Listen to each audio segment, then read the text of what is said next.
and welcome in for the first time. Welcome. We have friends here today, Tim, so be on your best behavior. They're right there. They're here with us. Oh, those guys. Yeah. Hi, Awesome. welcome. Hi. Welcome to the Bible is Funny podcast. Yeah, in the new revised studio that we're in. It's great. That's right. That's right. The Adventures in Odyssey Studio. It's not. They're not. Name it? No, but we're open to a sponsor for this. We will name it after you. You know, I think we have to have our marketing department sort of filter that a Right. little bit. But yeah, I'm open. Honestly, I'm open to the highest bidder. Right. Yeah, we're pretty much starting with Adventures in Odyssey because I assume there's still a huge corporation. Just the tape sales are going through the roof. But yeah, we're doing video today, Tim. This is very fun. I think they're catching on to the Cheat Day Devos idea. Cheat Day Devos. Before we get started, I would like to do a big shout out here to a friend of ours who helps us with everything, has helped put all of this together. Stop. His name's Rob Hubbard. Oh, yeah. Rob Hubbard, our great friend, his company Emphasis in Nashville, Tennessee. Check him out, support him, send all the love his way. We're going to cut that part, right? Yeah, I just when he's editing, I wanted him to see it. Just kidding. Rob's the best. Thank you. Couldn't have done this without you. But today we're going to talk about the Bible, Tim, because that's what we do here on The Bible is Funny. We talk about different parts of the Bible. We go through it.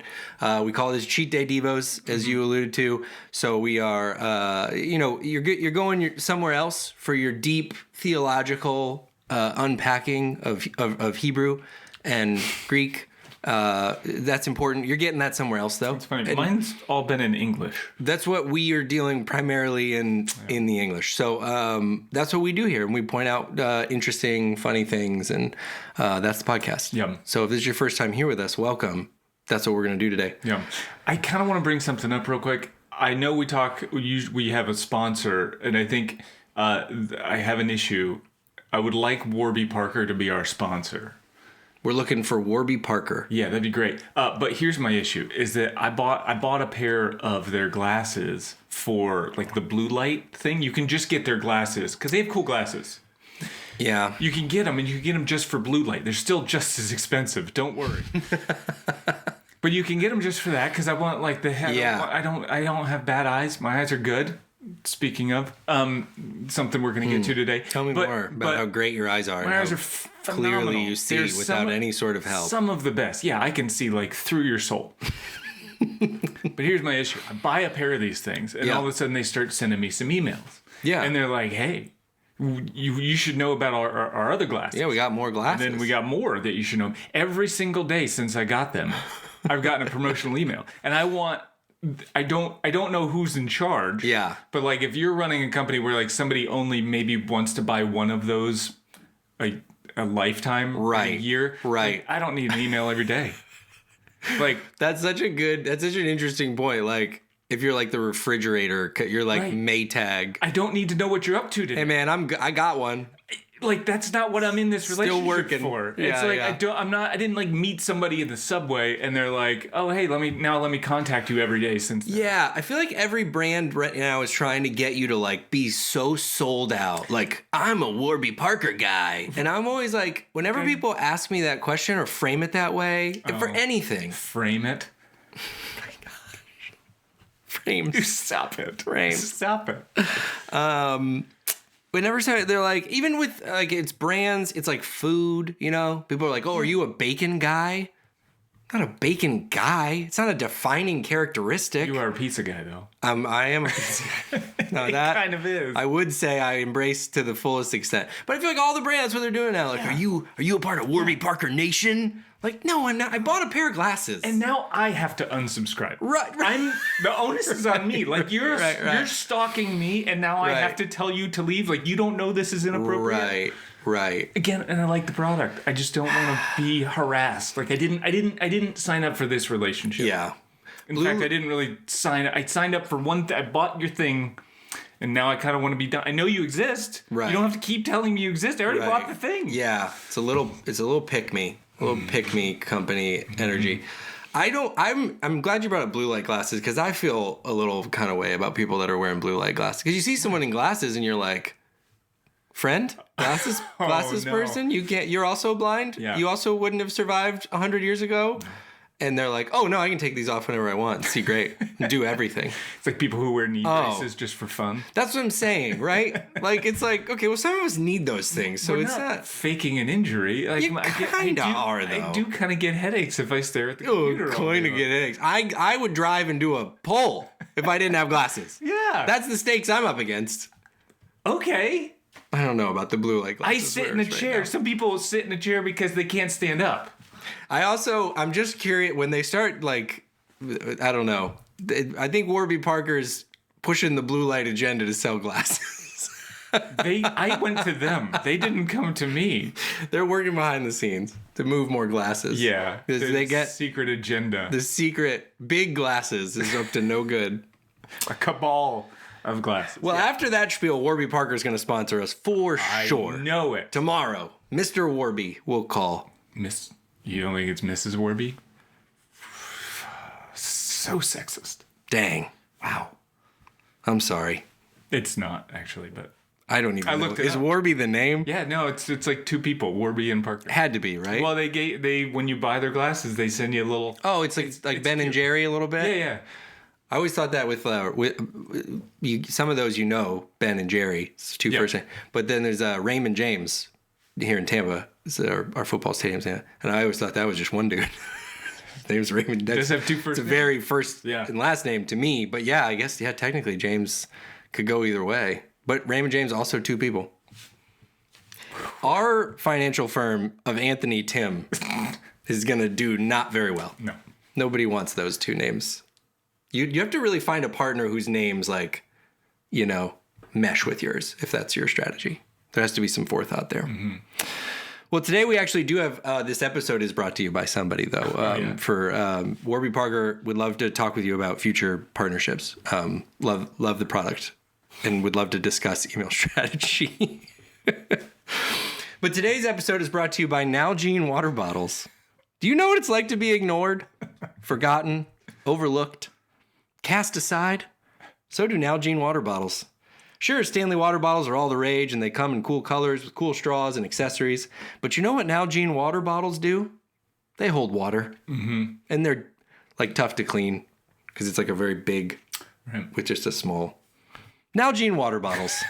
Unforgettable hydration from a brand you already forgot. They should email you more often. That's how If they you would email not more. Forget about them. If they would email more. I you can't never keep, call. You never call. I never hear from you. I look at the phone, never rings. Well, let's get into the Bible, Tim. Let's do it. We're going through the whole Bible together. We are still in Genesis, just like you are in your Bible reading plan for the year. And it's halfway through. This is a very slow year.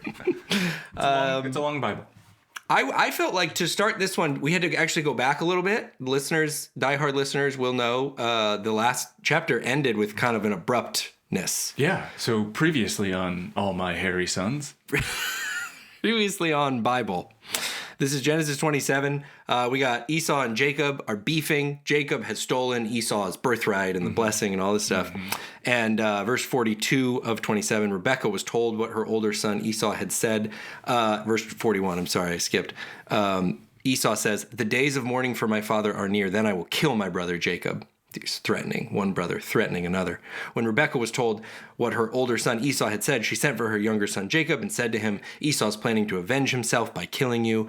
So do what I say. Flee at once to my brother Laban until your brother's fury subsides. When your brother's no longer angry with you and forgets what you did to him, I'll send word for you to come back from here. Why should I lose both of you in one day?" Then Rebekah says to Isaac, "I'm disgusted with living. If Jacob takes a wife from among the women of this land, from Hittite women like these, my life will not be worth living." Now, Genesis 28. Present time. We're here. Like 5,000 years ago. So Isaac calls for Jacob and blesses him, which right from the bat. We already did it's it. like kind of a dig. That's what got us into this situation to begin with. Like, if the first one didn't really count, then doesn't Esau have something to say here? Like, you didn't have, you just said the words to him. You didn't like give him something. You can say take backs. Like, Also, Esau's like begging for just any little blessing. And he's like, sorry, I'm all out. No. Then the next day he wakes up.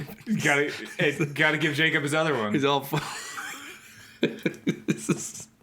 I forgot. I had this one here lying around. Right. I think it was just like a signing bonus at first, and then Sure. get into the real contract. dressing contract. Right. Then Isaac commands Jacob, do not marry a Canaanite woman. Go at once to Padan Aram, to the house of your mother's father, Bethuel. Take a wife for yourself there from among the daughters of Laban, your mother's brother. May God Almighty bless you and make you fruitful and increase your numbers until you become a community of peoples. May he give you and your descendants the blessing. He just cannot stop blessing Jacob at this point. Like now I know who he is. Like now they're flowing. The blessings are flowing. Yes. The blessings are flowing. So that you may take possession of the land where you now reside as a foreigner, the land God gave to Abraham. Then Isaac sent Jacob on his way, and he went to Padan Aram to Laban, son of Bethuel, the Aramean, the brother of Rebekah, who was the mother of Jacob and Esau. And if you're not following, if you're following along slowly because we read fast, he's going to look for his cousin to marry. He's gonna marry a cousin. Yeah, that was the thing. I did like in verse 5 though. It almost felt like a what's that song? Row, row, row your boat. Like it was gonna just cycle all the way back. Isaac sent Jacob on his way to Laban, son of Bethuel, the brother of Rebekah, who was the mother of Jacob, whose dad was Isaac, who sent Jacob on his way, and he went to Padan Aram to Laban, the brother of Jacob, and he just would never stop. Circles. So verse 6. Now Esau learned that Isaac had blessed Jacob and had sent him to Padan Aram to take a wife from there. And that when he blessed him, he commanded him, do not marry a Canaanite woman. They stuck it in there, but you got to sense the frustration. You blessed him again? Again? I just want one. And that Jacob had obeyed his father and mother and had gone to Padan Aram. Verse 8. Esau then realized how displeasing the Canaanite women were to his father Isaac. So he went to Ishmael and married Mahalath, the sister of Nebaioth, the daughter of Ishmael, son of Abraham, in addition to the wives he already had. So just to piss him off. Love it. And this is almost like, this is a big swing. So diehard listeners will remember, Abraham has Isaac and Ishmael. He has Ishmael first, not with Sarah, but with Hagar. A lot of discord comes from that. A lot of not niceties. And so Esau says, oh yeah? Is this what we're doing now? We'll go marry one of Ishmael's descendants. I'm going to go marry a cousin on the other side. Yeah. I'm going to teach you guys. Eat it, Dad. It's a cousin, just not the side you like. The cousin you wanted me to marry, Dad. God, how many times did I say that to my own father? I will not marry the cousin my parents pick out for me. I will marry the cousin I love. Jacob, this is verse 10 now in Genesis 28. Jacob left Beersheba and set out for Haran. When he reached a certain place, he stopped for the night because the sun had set. Taking one of the stones there, he put it under his head and lay down to sleep. I'm sorry, let me read it again. Taking one of the stones there, he put it under his head and lay down to sleep. And my question immediately is like, is that better than the sand? And that's a real question because I got pros and cons both ways. I think it is. I don't want sand getting in my hair. I mean, I don't have any hair, but I don't like that feeling. But also, it's like when you like those old memory foam pillows when it would get cold outside. And they're just like they're super rigid. Rock. Yeah. And then eventually they soften up. So maybe that's what he was hoping for. Over time. Just get a little squishier or conform to his neck. Yeah. It's certainly unpleasant to just lay down in the sand. Yeah. No one wants to do that unless you're a kid at the beach and you're actively trying to leave the beach because then every kid does that. Yeah. We're heading out. Time to go? Well, let me walk. How about I roll around in the sand where the birds poop? So Jacob has a dream in which he saw a stairway resting on the earth with its top reaching to heaven, and the angels of God were ascending and descending on it. There, above it, stood the Lord, and he said, I am the Lord. In 13, if you were wondering how he knew, right there. The God of your father Abraham and the God of Isaac. I will give you and your descendants the land on which you are lying. Your descendants will be like the dust of the earth, and you will spread out to the west and to the east and to the north and to the south. All peoples on earth will be blessed through you and your offspring. I'm with you, and I'll watch over you wherever you go, and I'll bring you back to the land. I will not leave you until I've done what I've promised. Jacob awakes from his sleep, and he thinks, surely the Lord is in this place. I just want to say, like, so this is the same promise that God gave Abraham. Right. So even God recycles content. And I think that's good to know for all of us as we try to create new things all the time. Even God was like, yeah, no, I gave a blessing. That's kind of the same one as to his kid. Let's just do it again. Oh, for sure. Efficiency. He didn't hear that blessing. Yeah. So that's right. Recycle it. You don't need to write new material all the time. Yeah. When you think about the rainbow, it's like, I'm not going to keep telling you that I'm not going to do the flood again. I'll just put one up there. Another freaking rainbow. And guess what? They all look the same. They're all the same. It's a reminder. 2 or 3 at a time. But right. Yeah. So it's, yeah. That's right. This is where you get the stairway concept. Jacob awakes from his sleep. I did like 16. Jacob awoke from his sleep. He thought, surely the Lord is in this place, and I was not aware of it. He was afraid and said, how awesome is this place? And I just like that as a sentence. Oh, yeah. Like, it goes on that this is none other than the house of God. This is the gate of heaven. Mm-hmm. This sounds like the reaction that one might have when they're caught, like, saying something bad about someone. Like all of a sudden, who knows what kind of crap he was talking about that place before. Sure. Like, stupid Santa, a friggin' pillow of a rock. Right. I hate this place. And then he wakes up and he's like, oh, how awesome is this place? Right. This is none other than the house of God. Yep. Yeah. That's what I feel about this place. Right. You're like all upset, and then you realize, well, the angels use this place, But you're upset, and then you realize God's listening. He's right there. God's here. And you're like, just walk it back. Wasn't complaining about this place. I was talking about another place that I had been before this place. You misheard me. I love it. It was I was repeating what other people had said about the sand. I love the sand. Right. Rocks. All of it. I'm going to use rocks for pillows all the time now. All good. All good. All good. Yes, that's very. I just honestly, I took a minute on 17 to just swallow in. How awesome is this place? It's like, especially because the picture's like he's by himself. This is pretty neato. This is swell. I love it. They're just loving a positive exclamation by yourself. That's the takeaway for the listener today. Do that sometime during your week. Say something positive when no one's around, just out loud. I love my car. Verse 18. Early the next morning, Jacob took the stone and he had placed under his head, and he set it up as a pillar, and he poured oil on top of it. I like that the stone is now becoming like a little travel buddy, right? It's probably like at one point he was like, it's time to go to bed. I guess there's a stone nearby. And now he's kind of like, well, I mean, I guess I should bring it with me. It was okay pillow, and this place is awesome. I kind of want to know the dimensions of this pillow. This is where my brain. This I thought the same pillow, thing, because you're turning it into a pillar, right? So like either it's like the shortest little pillar, which could be that's fine, yeah. But usually pillars are something that you can like see from a distance, right, or something. So, but maybe it's like a log of a rock, right? And he's like, but now he's got to stand the thing up. It's also like a reminder, like boys specifically. I've seen this a lot in. We're just drawn to rocks. Like you get little kids, they pick up rocks. I guarantee you're walking around somewhere, you're with a guy. That guy's noticing rocks. Oh, that's a smooth rock there. As you get older, you learn not to bring it up all the time because it's odd. But they're noticing rocks, and the little kids are putting them in their pockets, and they're asking you to bring them along to church with you and stuff. But like the big ones are noticing the rock. We all notice the rocks. So he had eyeballed this rock, and you look at the rock, and really the first thing you do is you test to see if you can move it. You see if you can move it, or how far can I throw that rock? Oh, or can you hit the thing? Could I hit a thing before somebody else hits the thing? Right. Yeah. We're eyeballing rocks at all times. Jacob is one of us. If you want to know what to get your spouse for Father's Day, it's a friggin' pile of rocks. It's not going to be a smash hit right away. Yeah. Like, they're going to get it and be like, I guess that one is kind of... Or take them on a rock Look at walk. that. Yeah. Take a fella on a walk and sprinkle some nice rocks on the way. A variety of rocks. And he's gonna put a boulder in there. Throw a boulder, like, where did that? And then they're gonna look up the mountain. Where did it come down? It probably came down Right.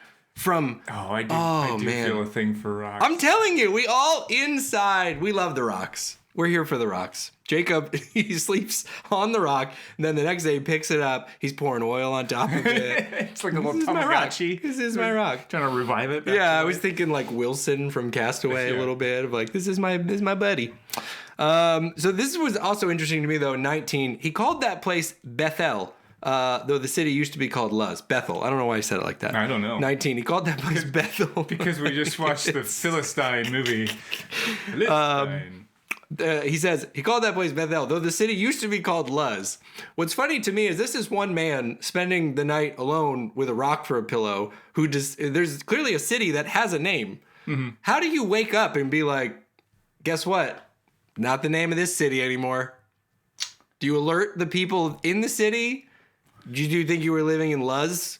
Because it's not that anymore. No. I just changed the name of this city. Well, it sort of feels like the Pawnee Eagleton sort of thing with the merger, and then the Luzonians are probably with the Bethelonians having a little argument. Anyway, I could see some drama there. I just love. I love the concept.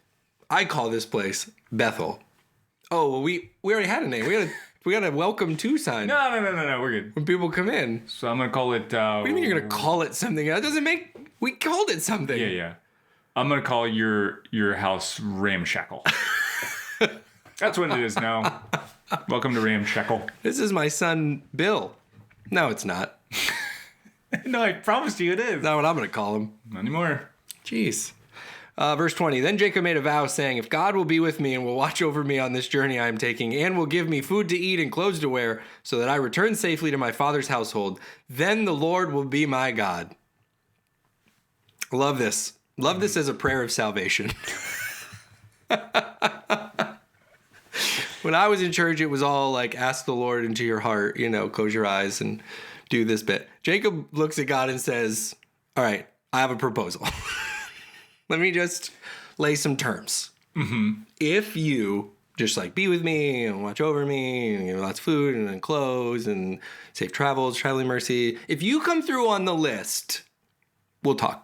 Yeah, well, it feels like when you're young and you're like your kid in elementary school and you're like, and if you give me you give me like part of your lunch and then like you let me play with your cars, then like then we can hang out. Then we'll be buddies. It's like here it sort of seems like he's saying and then if God gives me like a double rainbow today to see and then and then I can like catch a really big fish, and then if there's like 100 bunnies that'll cuddle up next to me when I go to take a nap on my rock pillow, then I'll be God's best friend.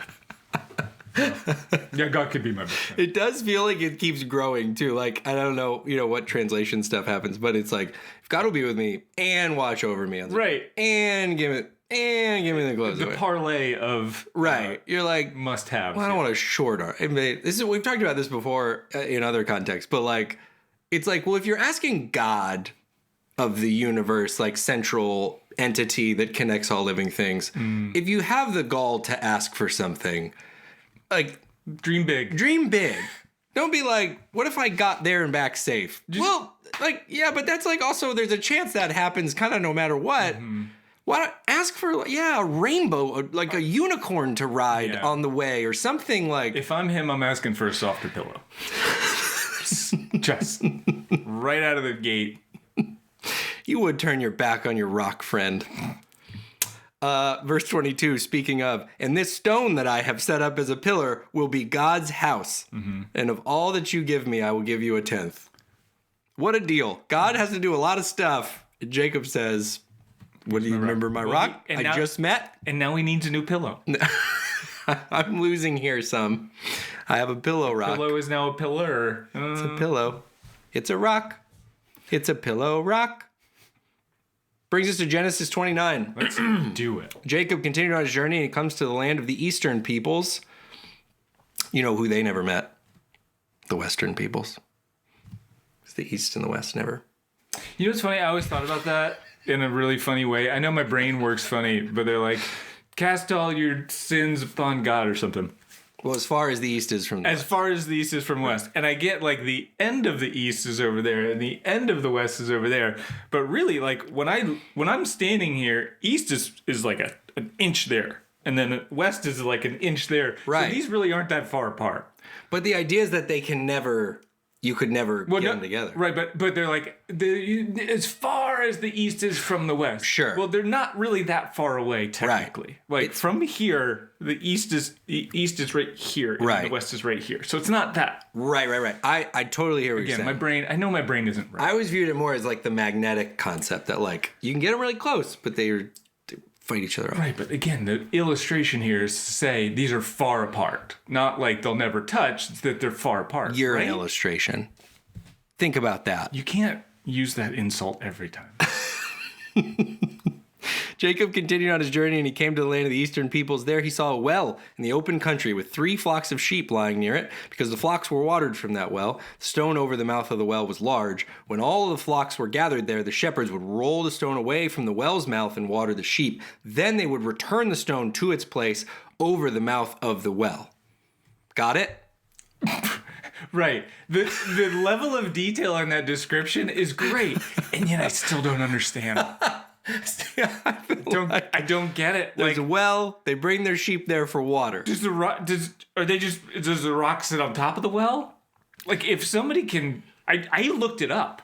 Yeah? Yeah. Still didn't get an answer. Like, what does an ancient well look like? And so, because I'm imagining like sheep going up to the, I don't know how it works, man. I don't know what you do with a bunch of sheep. Do they just drink out of like straight from the tap? I gotta think there's a group of shepherds that decide this is our well now. We're gonna put a big rock there that only the 3 of us can move together. On top of it? I would guess on top, but I don't know how. Again, rock dimension comes into play here a lot. That's what I'm saying. What did these look like? So I'm thinking it's Is this somehow like a well covered. you can walk into? Like the rock then has to be huge, and I did see that some of the wells were like stair stepped down into the Right. because it's not like they could just start digging straight down and then Right. they don't have like a big auger or something. Right. The modern tools we have.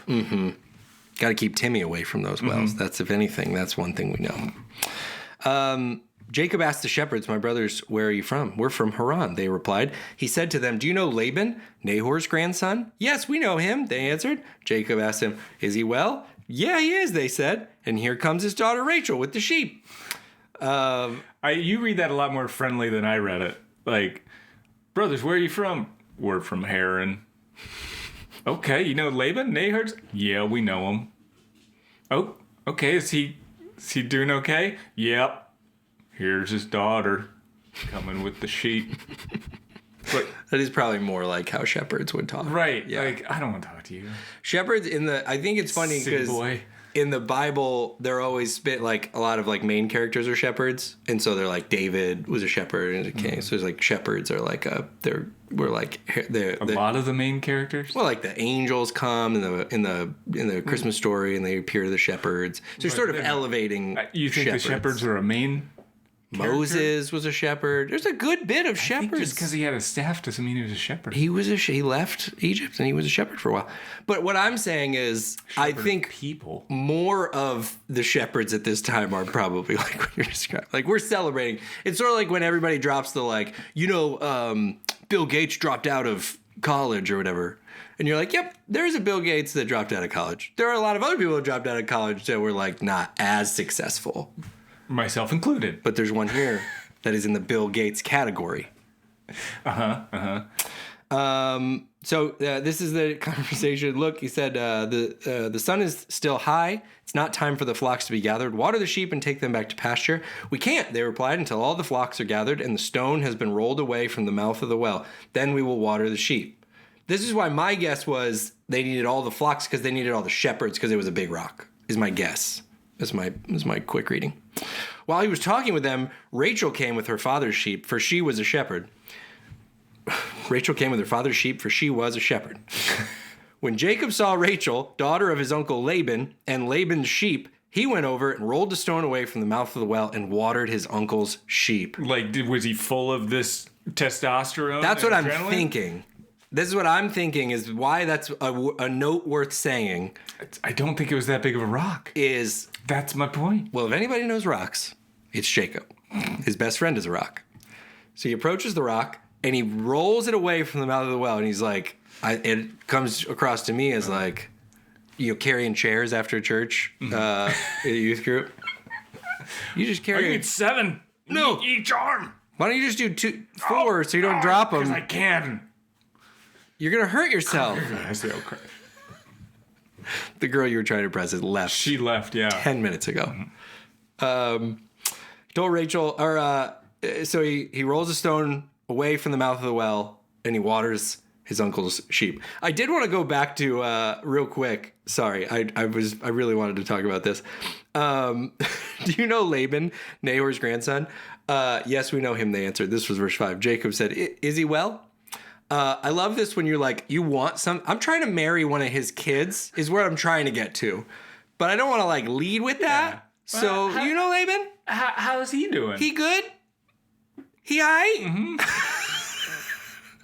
Or like when you call a friend and you you haven't talked to him in like 8 months. Right. Like how are you though? Right. But I need to put borrow you- your truck. I was gonna say I want to put you down as a reference for a job.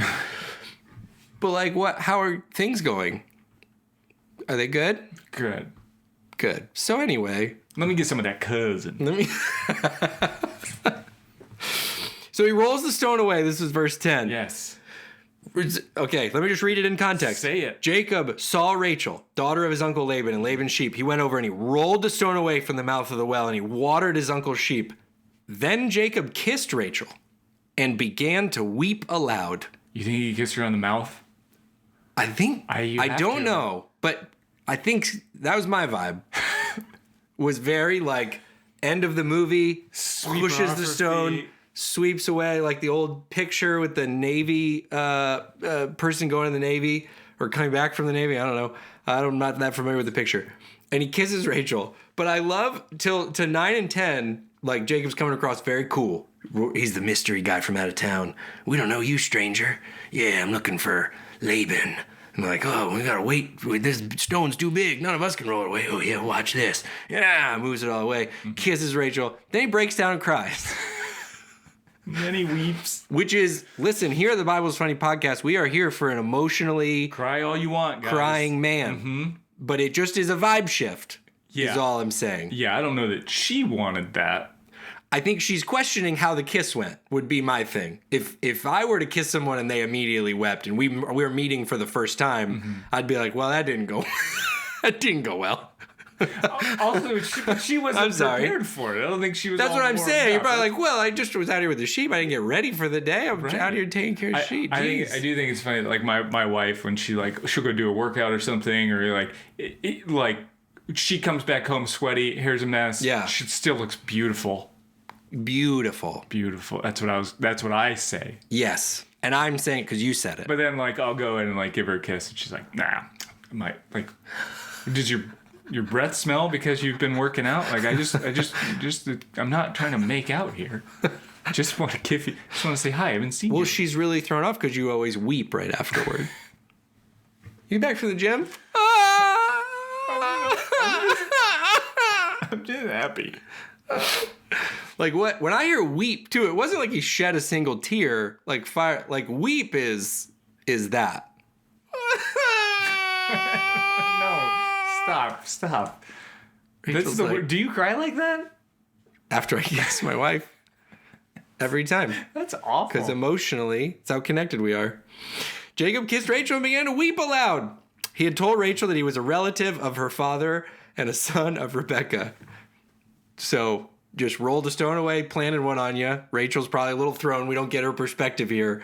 It's okay. Don't worry though, because I'm your cousin. I'm your cousin. We're kissing cousins. All good.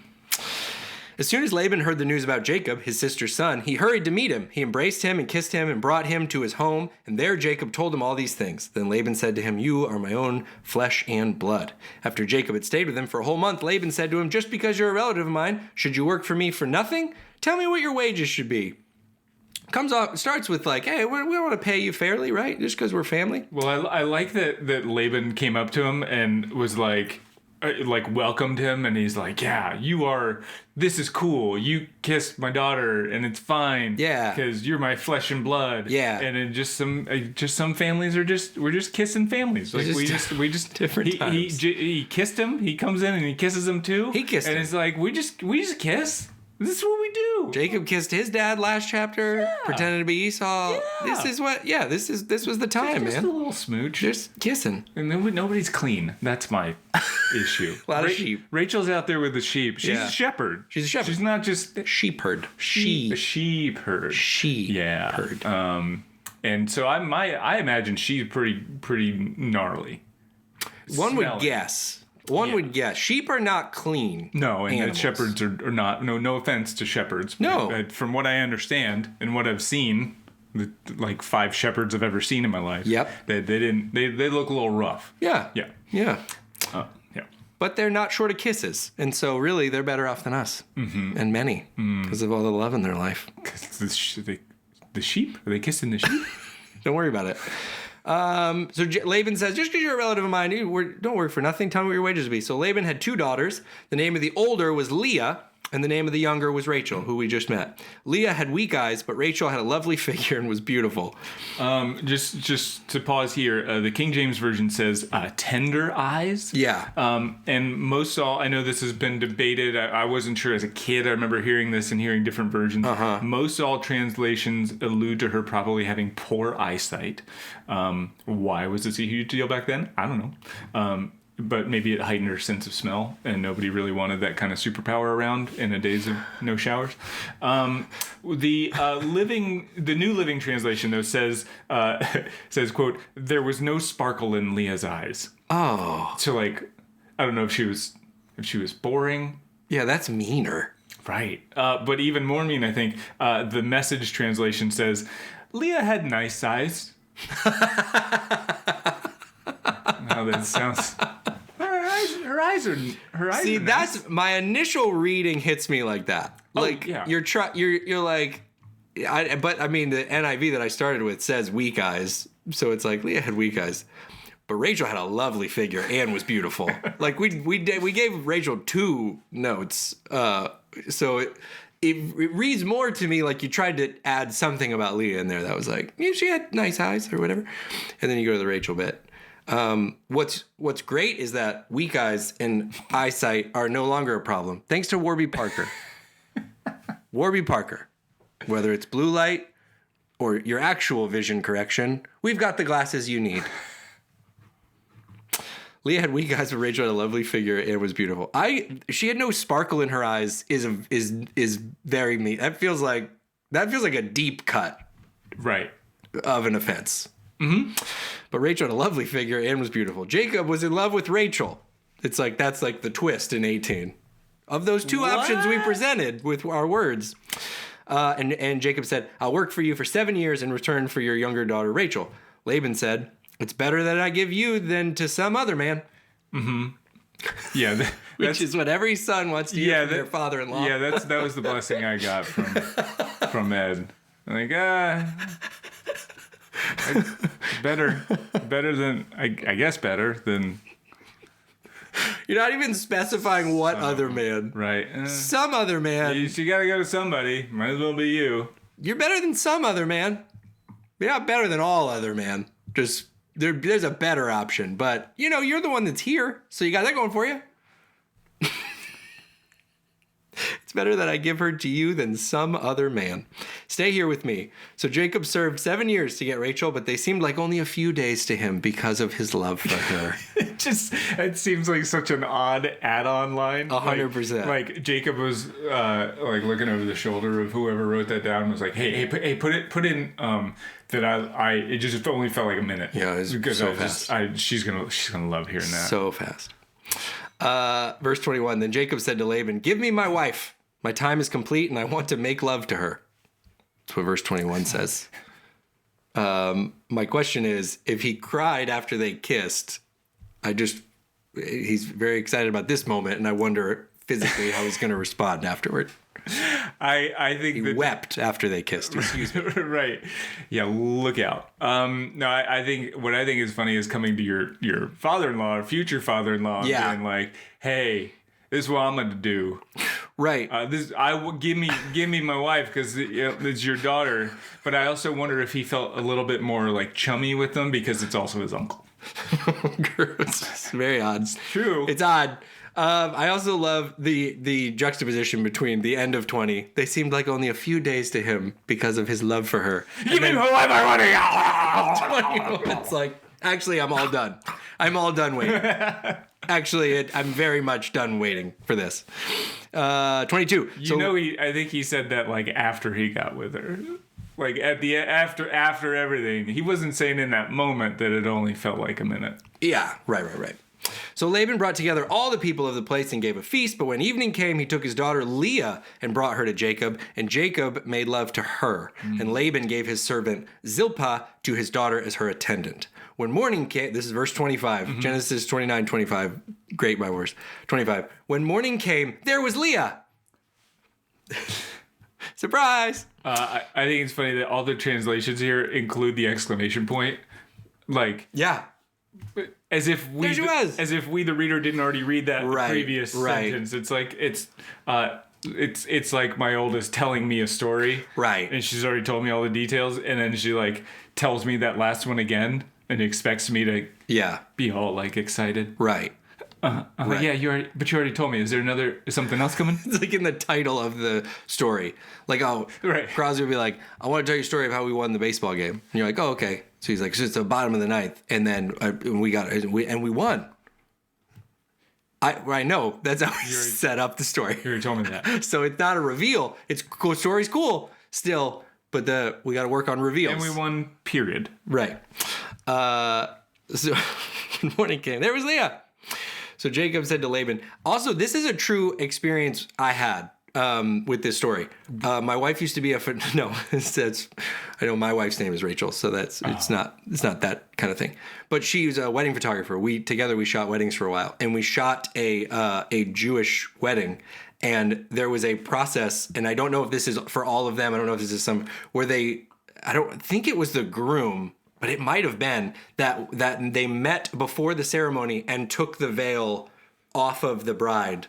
And they said, when I asked, like, what is this? Because we were photographing it, they were like, it's connected to this story. It is the, like, that's to funny. make sure that you are marrying the woman that you... Oh, that's interesting. Isn't that wild? I was like, that's funny. Well, it's that kinda this is, like, continuing on. Yeah, it's like if you go into the hospital have any sort of procedure or surgery, they like will always go and check on you and be like, "What's your name? Right. How old are you? Yeah, Do you know what's happening to you today?" And you're like, "Yeah," and then you answer that question, and then another person comes in and does the same thing. Right. Yeah. Sort of feels like that. Yeah. Maybe that came from this as well. Anyways, we all learned a lesson this day. Or maybe from people cutting off the wrong foot. So Jacob said to Laban, what is this you've done to me? I served you for Rachel, didn't I? Why have you deceived me? Laban replied, it's not our custom here to give the younger daughter in marriage before the older one. Finish the daughter's bridal week, then we will give you the younger one also in return for another 7 years of work. Jacob did so. He finished the week with Leah, and then Laban gave him his daughter Rachel to be his wife. Laban gave his servant Bilhah to his daughter Rachel as her attendant, and Jacob made love to Rachel also, and his love for Rachel was greater than his love for Leah, and he worked for Laban for another 7 years. So at least he didn't have to wait another 7 years before he could marry her too. Right. He did get, there's definitely a little switcheroo going. I mean, a little bit of a bamboozle because you worked an extra 7 years. But. Yeah, and ignoring the obvious like misogyny here and that the women had no choices or say or in the scenario at all, and Leah is passed along. I wonder if Leah was like, well, I don't really care. I don't even know what he looks like. So. Smells fine. Smells better than my sister. Maybe a benefit to weak eyes in some situations. Right. Everybody was ugly back then. But it certainly doesn't... It didn't matter to her. That's right. We guys might have had some benefits. They certainly don't have any disadvantages thanks to Warby Parker. Get all the glasses you need. Any prescription. And the friendship you never wanted. Is Warby here with us now? Verse 31, when the Lord saw that Leah was not loved, he enabled her to conceive, but Rachel remained childless. Leah became pregnant and gave birth to a son. She named him Reuben, for she said, "It is because the Lord has seen my misery. Surely my husband will love me now." It's a sad verse. He won't. And don't call me Shirley. It's God's word, it's not mine. That's 32. Not many like marital relationships fixed with a kid, but you know, they gave it a shot. Maybe it'll work for us. It's not worked for anyone else. 33. She conceived again when she gave birth to a son. She said, "Because the Lord heard that I'm not loved, he gave me this one too." So she named him Simeon. A little fun with the names and the meanings. The different translations sort of give different meanings for each of these names, but here's the gist of it. Reuben literally means, "Look, it's a son." Like with an exclamation point. Or also it may mean like, "He has seen my misery." Okay. And then Simeon probably means, they say, "one who hears." Oh, so like sure. maybe he's more like his mom. It's not a joke. Maybe that's why they named him that. That's what, yeah. No, it could be. Again, she conceived, verse 34, and when she gave birth to a son, she said, "Now at last my husband will become attached to me because I have borne him 3 sons." So he was named Levi. Anything on that name? Just the pants. The jeans, yeah. Mm-hmm. She conceived again. When she gave birth to a son, she said, "This time I will praise the Lord." So she named him Judah. Then she stopped having children. Levi does mean attached, by the way. I did look that up. It just wasn't very funny. Just like how the jeans are. Just like the jeans. Yeah. Maybe they're our next sponsor. Yeah. Oh. Even though I'm a Wrangler man. Are they different? I think so. I don't know. I would not have known that they were different. One of them, and maybe both. But because the Wrangler, that's the Jeep. Real. Comfortable. Jeans. I always love We're giving away these sponsors. When a brand, these ads. I love when a brand starts with real as their one of their things. Real. We are real. That other stuff's imaginary. No, there are other jeans out there. No, there's not. These jeans are real jeans. You said they were impossible. Get out of here with your pretend jeans. It's impossible to look that good. Everyone else is wearing pretend jeans. These are the real jeans. Well, I do like 35. She conceives again. She gives birth to this son, and this one she says, "This time I will praise the Lord." She's over the husband. Whatever. There's nothing to be had from him. So she names him Judah. And then she stopped having children in 35. It's another good. That's it. Tried 4 times for his attention. Yeah, done now. Read between the lines there. Yeah, she just. That's Genesis 28 and 29. We did it. Feels good. Any big lessons you learned out of this scenario? Oh man. I mean, I think for me, one of the lessons is like, if you're giving compliments, because people feel this, you're like, if I'm complimenting someone, I should throw a compliment out the other way, especially with siblings, where you're like, "Man, you're just so smart and cool and funny and popular and blah, blah, blah. And like, and you over there, so good at math. Just don't do the second one, you know? Yeah. Just don't do the second one. Just if you're, just compliment. That's nice to compliment. Yeah. If you want to sincerely compliment someone else, go ahead. But like, just one at a time. That's fine. And my takeaway was, you really want to know what you're getting into before you get married. For anybody who's thinking about it, really know what's out there. Know what the other person's like. Yeah. And the best way to know what they're like is to really keep it in the family. And just the closer to your spouse being your sister, the better. That's maybe there's siblings marry the same person. That's also convenient, right? Because now you don't have to like do multiple families for holidays and stuff like that. It's all so easy to plan. A lot of benefits. That's Genesis 28, 29. Thank you so much for listening, for coming along for the ride. Let us know. Instagram, TikTok, @TheBibleIsFunny. Follow along. Let us know what we missed from these chapters. Let us know if you see something we don't see. And we'll be back here with another episode. We'll do it again soon, if that's okay if your schedule allows. I'll think about it. Can you check right now? We have a family calendar going. Do you check yourself? Check yourself before you wreck yourself. Love you guys. See you soon. See ya.